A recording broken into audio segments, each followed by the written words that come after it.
Guain 12 bat urte hasi nintzen kasualidadez lan munduko euskera planak diseinatu eta implementatzen. Kasualidadez esaten duz, aurretik irakasle izan nintzen. Eta aukera eukin lan honetan jarduteko. Esan bezala plana diseinatu eta diseinatu ondoren implementatzen enpresa baten. Kontua da, diseinu horretan hainbat informazio jasotzen dela, beste elkarrizketa batzuk egiten die, inkesta batzuk egiten ditugu, jarreraren inguruko inkesta batzuk, jakitiko gutxi gora bera, zerekin aurkituko garen, ezta? Datu soziolinguistiko ez da parte, horrelako alderdi psikologikoari gehiago da guztion datuak. Eta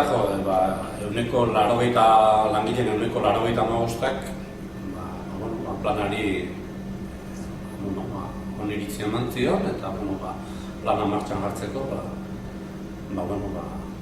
adostasuna eta aurrera egiteko baldintza oso onak ezatu beritu. Ikusi egin. Kontua da, lehenengo pausoak ematen hasi ginenean, konturatu ginela, bidea ez zela oso lehuna izango. Hain zuzen ere, gutako bakoitza gure aita amaren seme-alabak gehalako.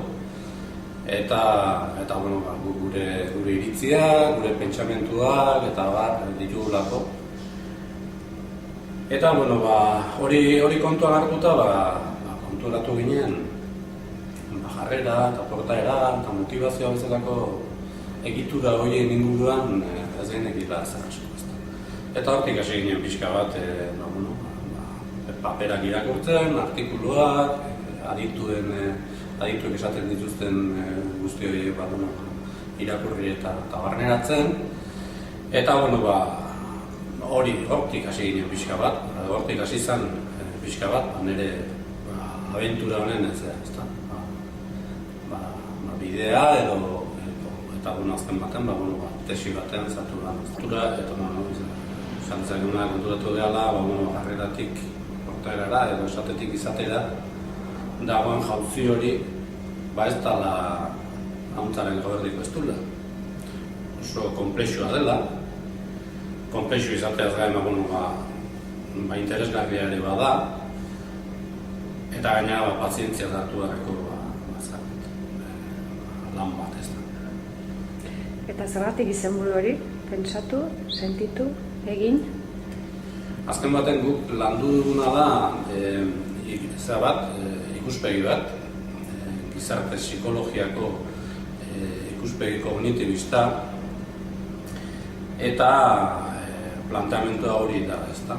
Jarrerak baditu hiru maila, bat kognitiboa, bestea afektiboa eta bestea konduktuala, eta ikuspegi honek bultzatzen duena da nolabait pentsamentuaren garapena. Pentsamentuaren garapena emozioak ere areagotzeko, jarrera objektu batekiko, eta ondorioz pausoa ere, edo pausoak horrekiko pausoak barrezago emateko edo egiteko, ezta? Norabide horretan gauzak edo ekintzak egiteko. Hori da pixka bat ikuspegi horrek ezatzen duen, ezta? Eta ikerketa hau kasu praktiko batzuetan oinarritu da, ezta? Bai, oinarri teoriko batez jabetzeaz gain eta garatzeaz gain, jakina demostratu nahi izan dugu zergatik eman lehien pausoa esatetik izatera pentsamentua garatuz. Ikerketa lan bat egin dugu, 3 probaz osatutako ikerketa lan bat, eta hor jaso ditugu hainbat emaitza, hainbat ondorio,